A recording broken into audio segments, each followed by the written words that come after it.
As you guys think about gathering and cutting your fabrics, I get a lot of questions about how much fabric exactly is needed for each of the shapes. If you want to reproduce the end panels here, and the main body panel that's in the book. Remember, you don't have to do that. This is improv quilting, so you can totally make this any way you want.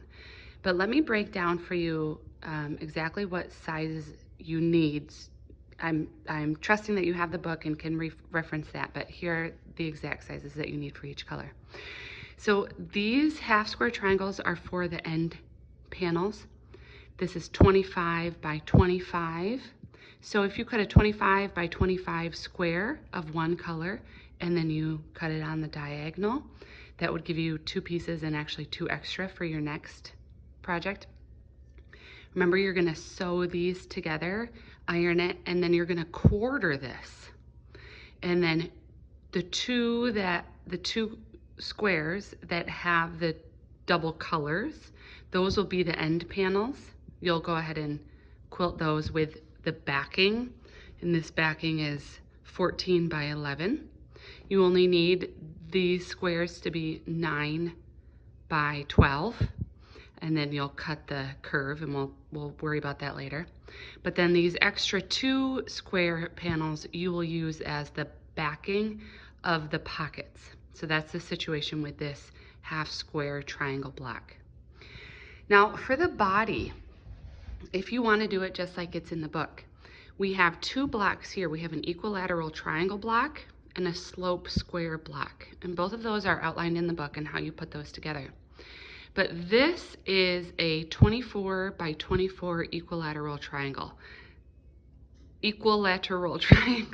The height is about 21.5. So you could cut a 24 by say 22 inch rectangle and then cut this way 60 degrees. And then the side, the triangles on either side are 26 by 15, 26 by 15. And then you sew those, iron, and then eventually we'll do a lot of trimming here. And then this block here, the slope square block, the yellow piece that you see there is 9.5 by 24. And then the 2 triangle pieces are 16 here by 25, 16 by 25. So cut a 16 by 25 inch square and then cut it, or rectangle, excuse me, and then cut it on the diagonal. And again, you'll have 2 extras for your next project.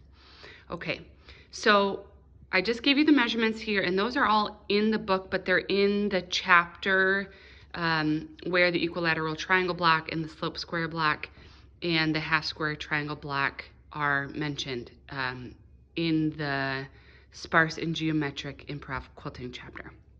Okay, let's go into a little bit more detail here.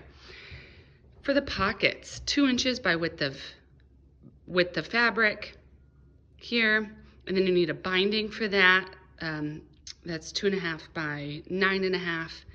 And then this binding I would put right here on the edge, 2.5 again by 20 inches or so. But the width doesn't matter. If you want it to be kind of a long, skinny duffel bag, you can do it much wider. You could do a 23 or, you know, however wide this ends up being. But the length definitely has to be 38 when it's all done. Otherwise, the end panels won't fit. Here's another pocket. So this is 2 inches by width of fabric for both of these colors. And then here's the binding for that, 2.5 by 9.5. And then here's the binding that I would put here, which is 20 by 2.5. Okay, so then I have some more bindings. We talked about this, 11 by 14. There's 2 of them. These will be the lining or the backing fabrics for the end panels. And then once you have the main body pieced, then you need a lining for that. That dimensions are in the book. I think it's like 24 by width of fabric or something. I don't know. It's going to end up being 38 inches long and then 20 inches wide, or 22 if you want to make it a little bit wider. And then binding fabric for the inside of the end panels. Okay, I hope this helps as you are looking through your scrap fabrics, deciding what to use, and then let's come back to this when we have to cut next week, okay?